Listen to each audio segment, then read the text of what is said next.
My name is Mara Bennett.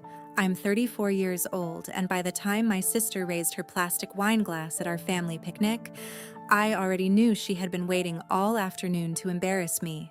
You know the kind of moment I mean. Everybody is smiling too hard. Everybody is chewing too slowly. Everybody can feel something ugly coming. But nobody says a word because they want a show more than they want peace. That was the air around the folding tables by the lake that evening. Burgers were still smoking on the grill. Kids were running in wet grass, and my family was pretending we were the kind of people who only gathered for laughter. Then my sister stood, tapped her cup with a fork, and smiled in that bright, polished way that always looked sweet from a distance and cruel up close. Here's to the one who always shows up broke, needy, and still hoping to matter. My mother laughed first. My father looked down and smiled into his plate. A couple of cousins followed because that is what weak people do when cruelty wears a confident face. I picked up my drink, stood slowly, and looked straight at her.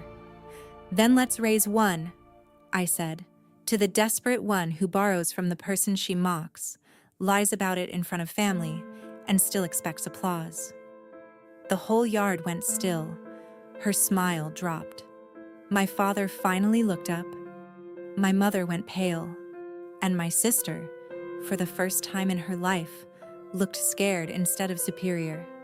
Before I tell you what happened next, and what was said after I stopped protecting everybody's lies, tell me, what time is it for you right now?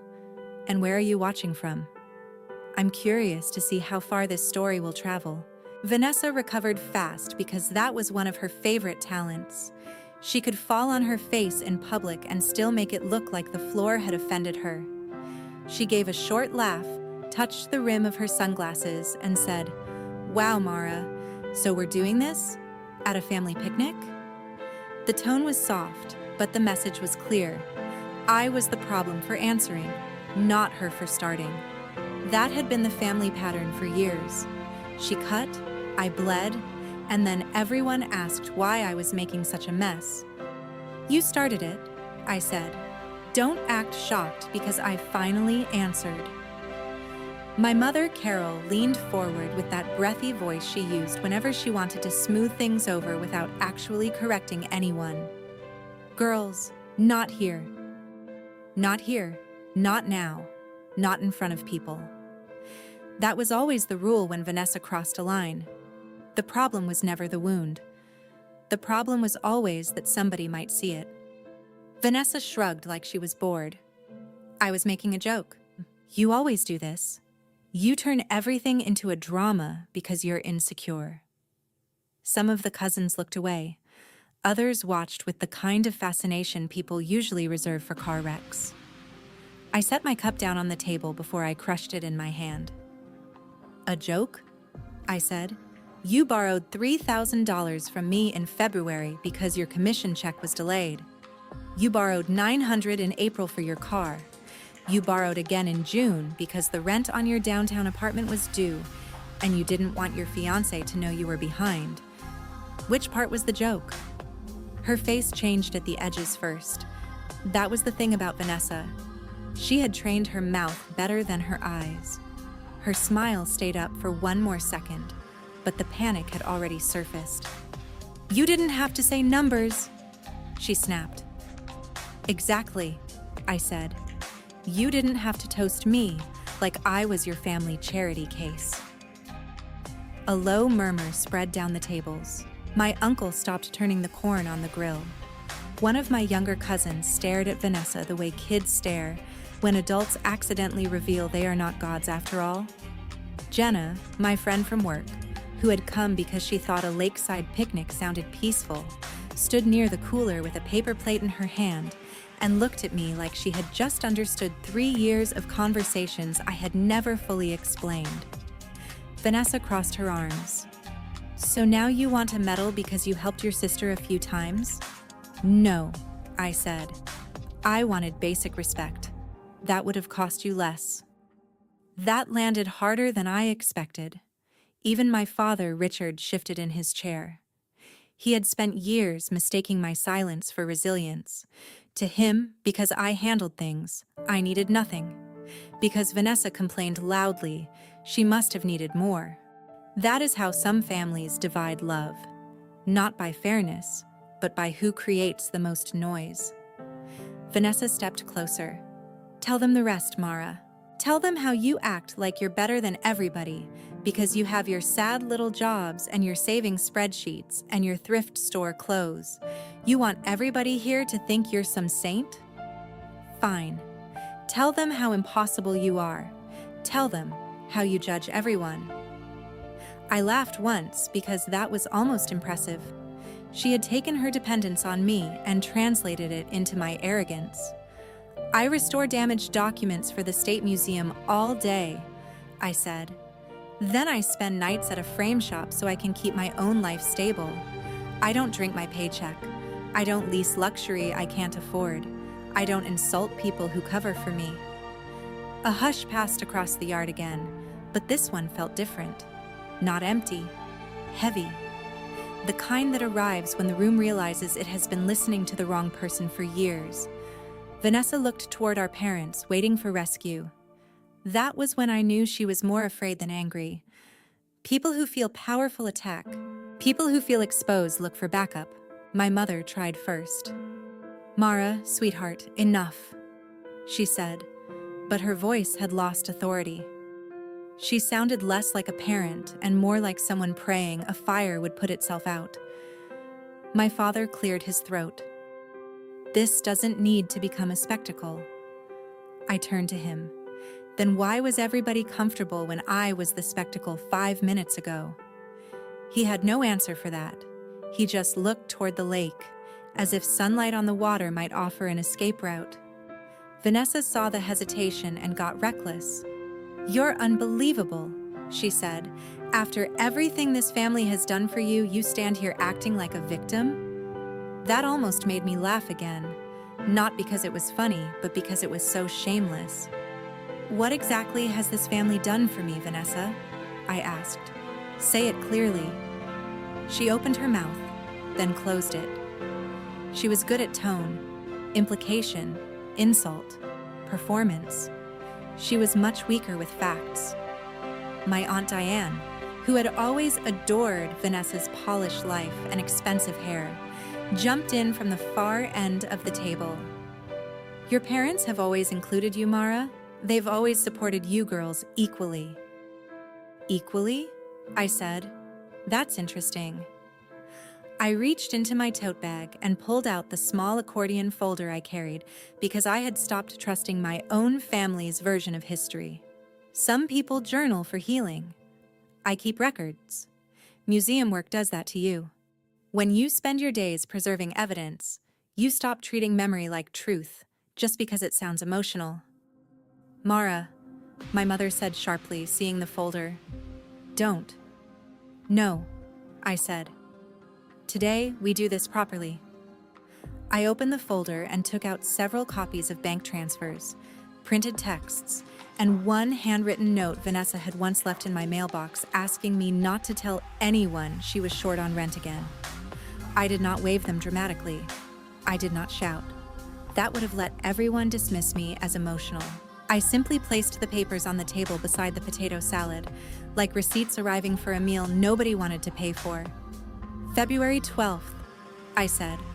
$3,000. Memo line, temporary, don't tell mom and dad.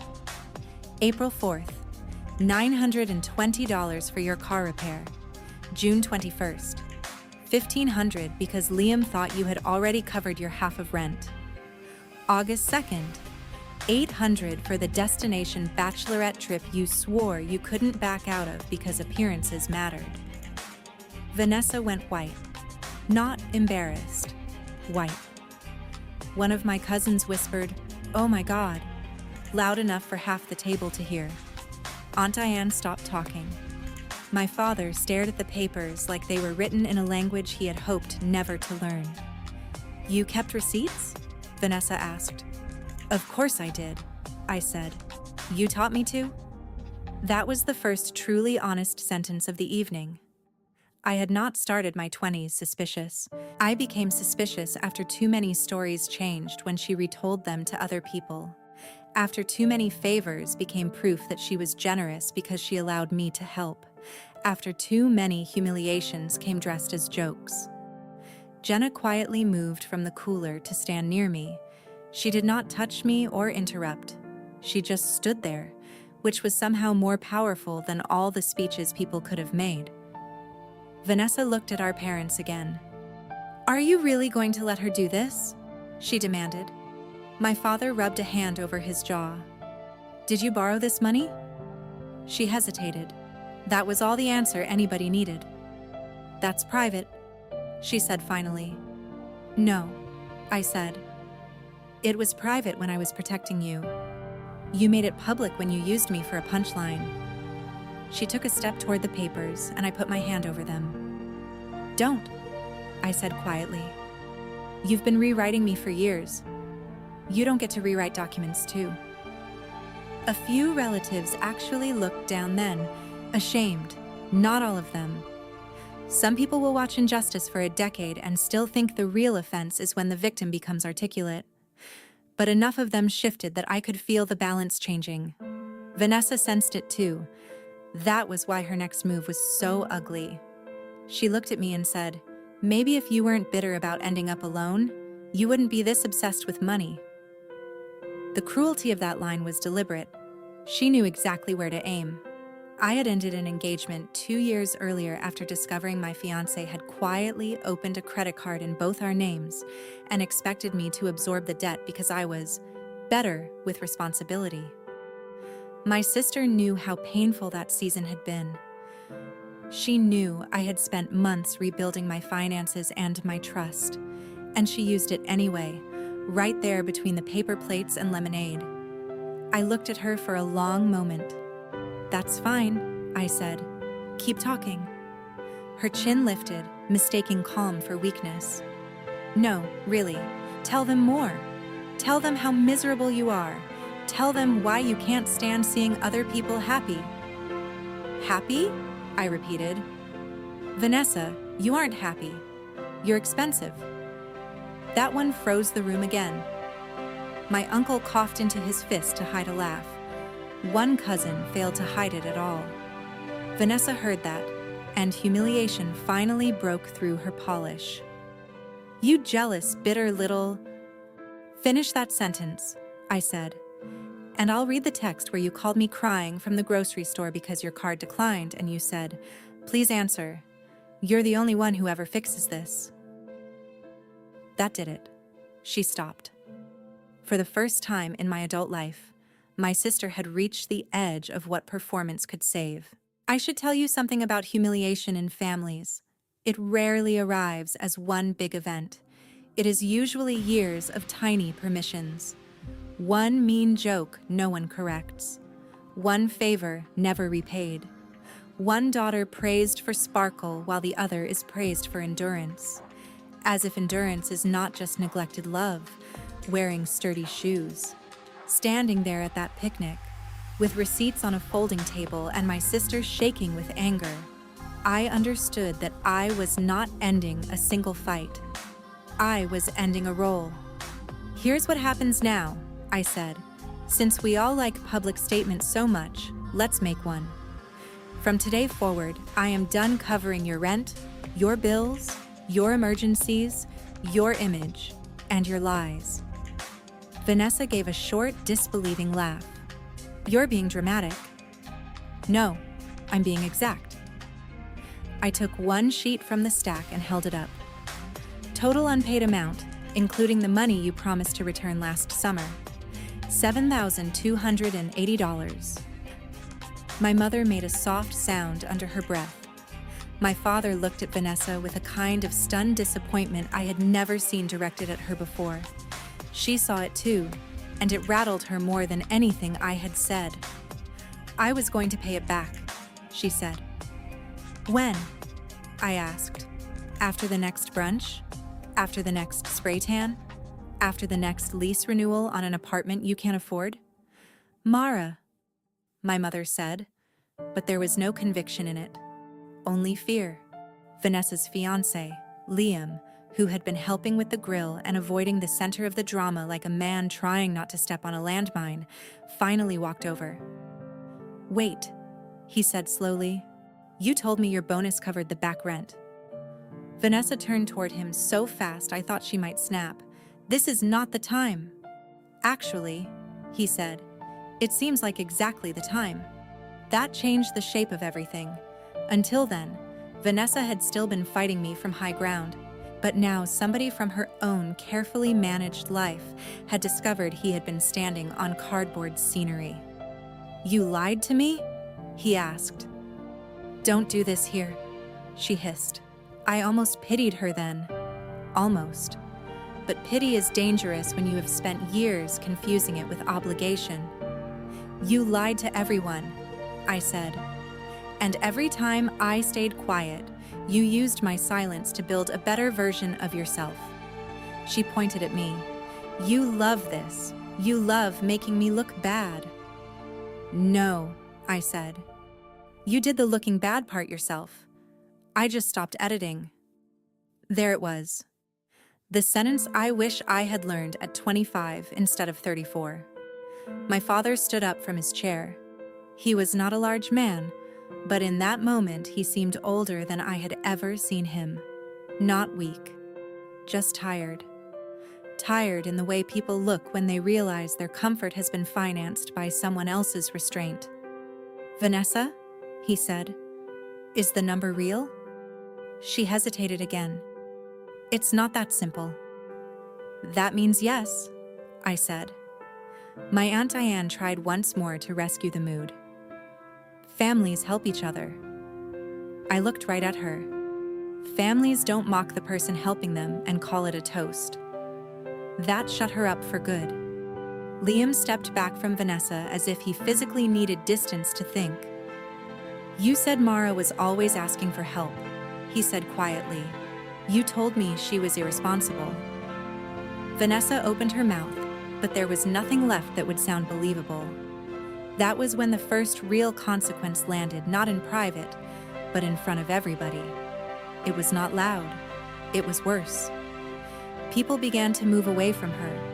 Not dramatically, just enough. A cousin who had been standing near her drifted toward the drinks table.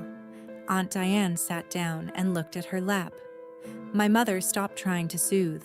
My father stopped defending the peace at all costs. Vanessa was still in the middle of the yard, but she was suddenly alone. I gathered the papers back into a neat stack. "I'll send you a repayment schedule tonight," I said. "If you ignore it, I'll consider the money a lesson fee and never answer another emergency call from you again." She stared at me. "You'd cut off your own sister?" "I'd stop funding my own humiliation." Then I looked at my parents.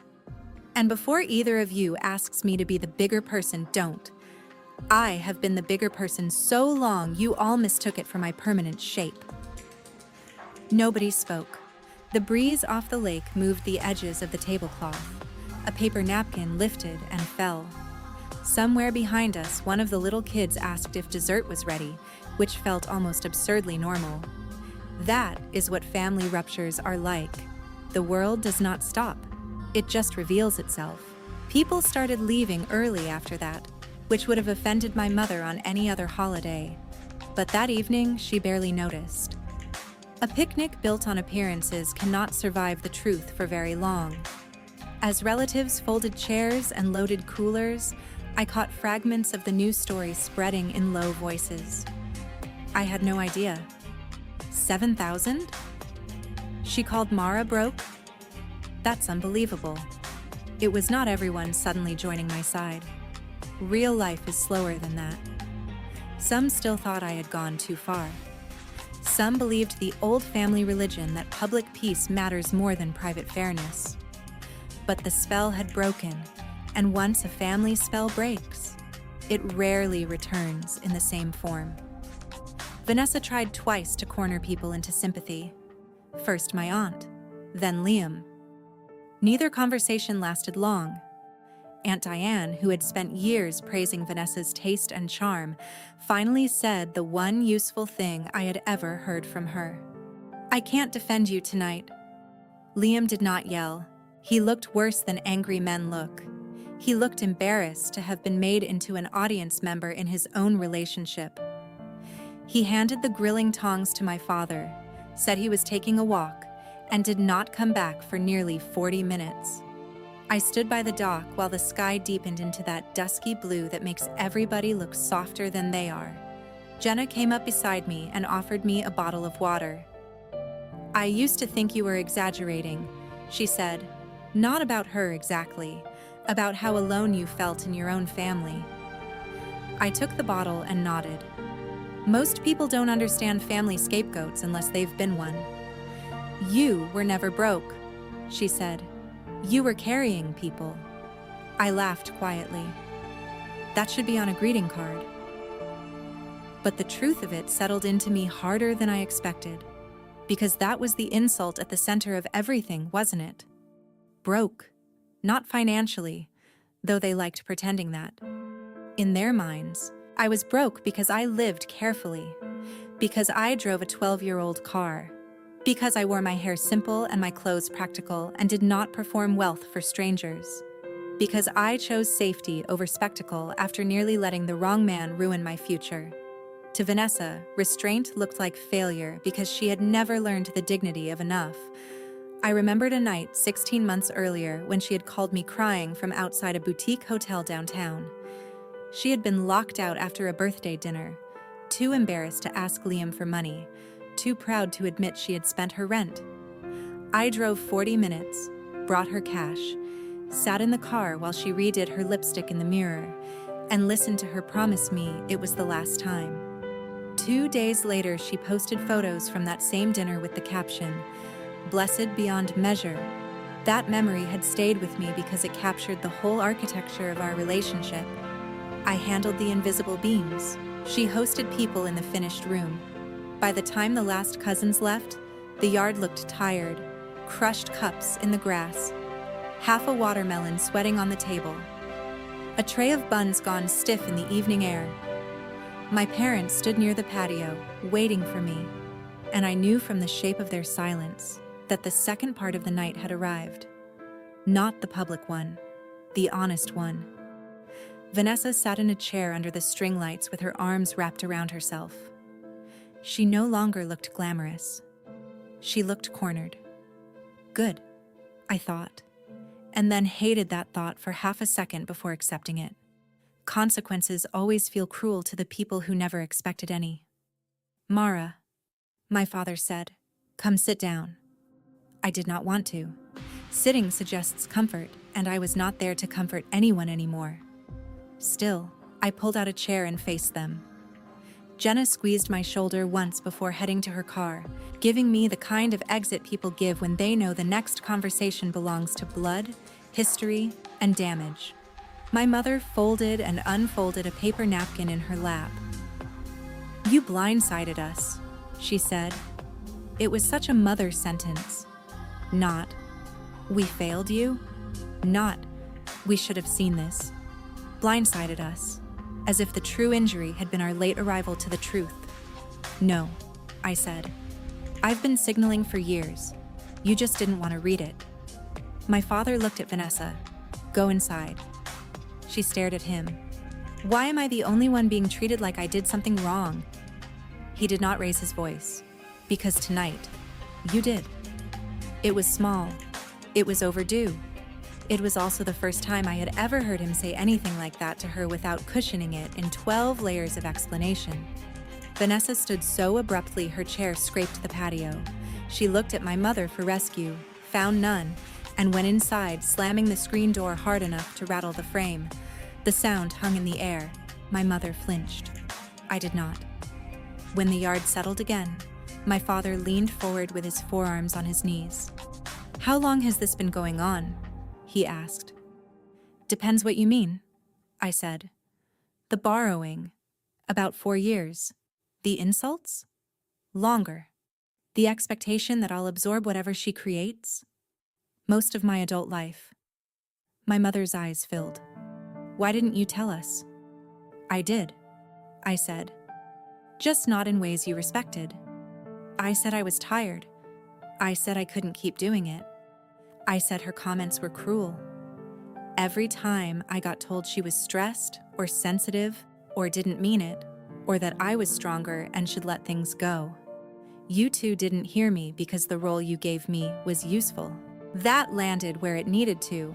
My parents had spent years loving me, I do believe that. But they had loved me lazily. They loved the version of me that solved, absorbed, forgave, remembered birthdays, brought side dishes, answered late-night calls, and never demanded that the emotional economy of the family be audited. Once I stopped being that version, they were forced to meet the actual daughter in front of them, and she was tired. My mother spoke first, softly. We thought Vanessa needed more support. She's always been harder. That is not the compliment you think it is, I said. All it means is you taught her that difficulty gets rewarded. My father shut his eyes for a moment. Your mother's not wrong that she's always needed more managing. And I was easier, I said. So you managed me by giving me less. Neither of them denied it. That was the first honest gift of the night. There are moments in family arguments when people can still escape into denial. This was no longer one of them. My mother looked up at me with that raw, unguarded expression parents sometimes have when they realize their children saw more than they intended. We were proud of you, she said. You were steady, capable. You never seemed like you needed rescuing. I didn't need rescuing, I said. I needed fairness. I needed somebody to notice that being dependable is not the same thing as being unaffected. My father exhaled slowly. Did Vanessa ever pay back any of it? A few partial payments, I said. Enough to keep the story going. Never enough to change it. Then I told them more than I had planned to, about the grocery store call, about the hidden rent, about the time Vanessa asked me to book a hotel room in my name because her card was maxed out, and she didn't want Liam asking questions. About how she once stood in my apartment kitchen crying over a shutoff notice. Then posted photos the next day from a salon chair with fresh highlights and a caption about self-care. My mother covered her mouth. My father looked older by the minute, but I was not done. Do you know what hurt most? I asked. Not the money, not even the insults. It was hearing you both laugh tonight before you knew I was going to answer. It was realizing that somewhere along the way, I became safe to disrespect. My mother started crying then. Real crying, not wounded parent crying. The kind that comes when your self-image cracks and there is no one to blame for the sound. I'm sorry, she whispered. I'm so sorry. My father's voice was rough when he spoke. I should have shut that toast down the second it started. Yes, I said. You should have. Some people would call that harsh. I call it accurate. Accuracy is not cruelty, just because it refuses to decorate itself. My father nodded once, accepting it. You're right. The words were simple, but they changed the air. My entire life, peace in our family, had depended on me swallowing the truth faster than other people created problems. Hearing my father say I was right without rushing to excuse Vanessa felt almost disorienting. My mother wiped her face. What do you need from us now? That was the best question of the evening because it was the first one that centered my reality instead of their discomfort. I answered slowly. First, stop asking me to take calls. Lend money. Smooth things over or explain Vanessa to herself. Second, don't tell me to forgive quickly just because the house feels tense. Third, if she insults me again in front of you, I want you to address it immediately, not after the fact. And fourth, do not confuse access to me with entitlement to me. My mother nodded through tears. My father nodded too. That's fair. It's necessary, I corrected. Then he asked the question I knew was coming. Do you want us to make her repay you? I thought about that for a moment. Not because I doubted the answer, but because I wanted to be honest about what the money meant. Yes, I said, but not because I need every dollar to survive. I need the debt acknowledged because the lie has been expensive in more than one way. My father leaned back in his chair. Then that's what happens. She will repay you, and if she needs to change her lifestyle, then she changes it. My mother gave a small, shaken nod. No more rescuing. There was a long silence after that, but it was not the old kind. Not the kind stuffed with avoidance. This one had work inside it. Finally, my mother said, "I think we made a habit of admiring Vanessa's shine and relying on your structure." I looked at her. "That is the most honest sentence you've said all year." She almost laughed, then didn't. My father did once, bitterly. "And structure doesn't sparkle, so we took it for granted." Exactly. I folded my hands in my lap so they would not see them shake. Standing up publicly had felt easier than this. Public truth runs on adrenaline. Private truth runs on grief. "I love you both," I said. "But I am not doing this anymore. If the only way to stay close to this family is to keep getting diminished, then distance will be healthier than closeness." My mother reached for my hand, then stopped halfway, asking without words. I let her take it. Not because everything was fixed. Nothing was fixed. But because boundaries are not walls when used properly. They are doors with locks. And for the first time, I finally had my hand on the key.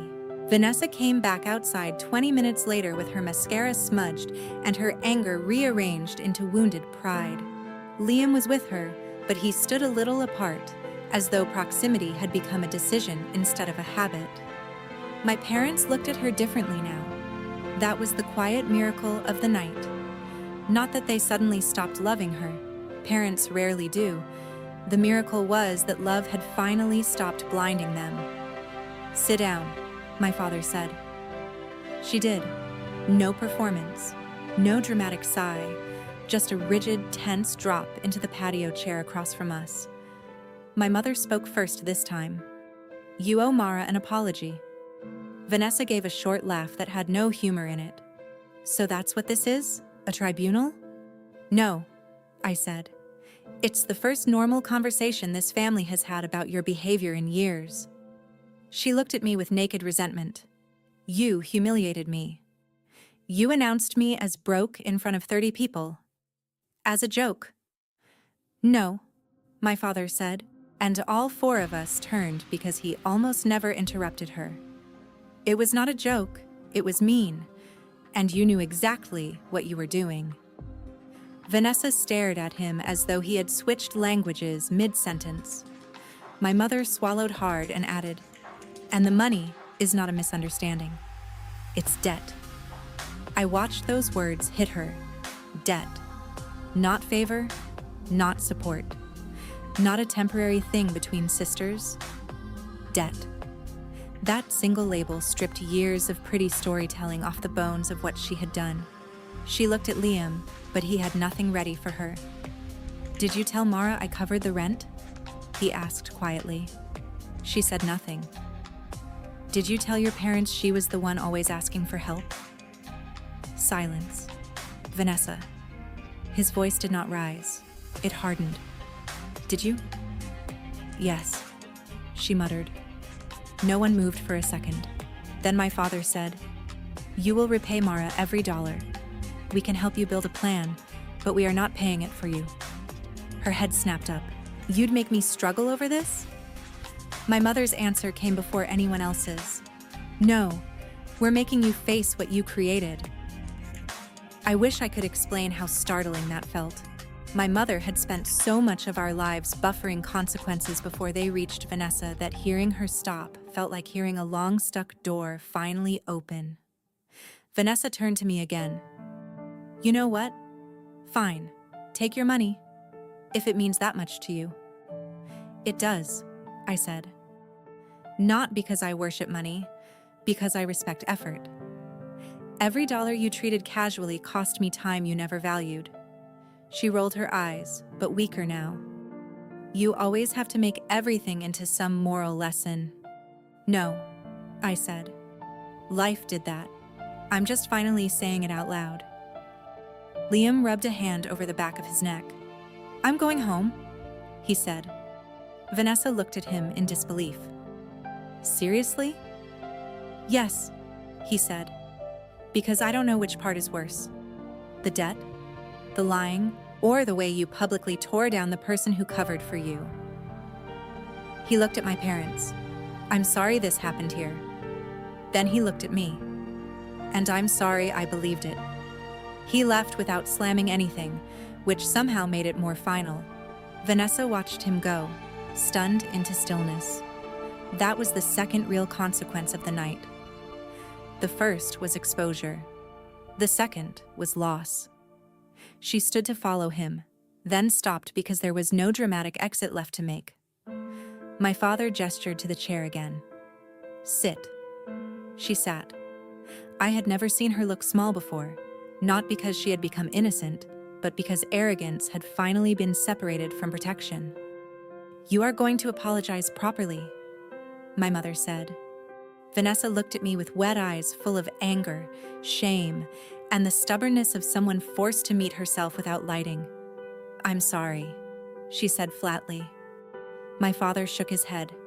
Try again. She closed her eyes. When she opened them, her voice was different. Lower, less polished. I'm sorry I used you, she said. I'm sorry I kept taking your help and then acting like you were beneath me. I'm sorry I lied to Liam. And I'm sorry I made you look like the problem.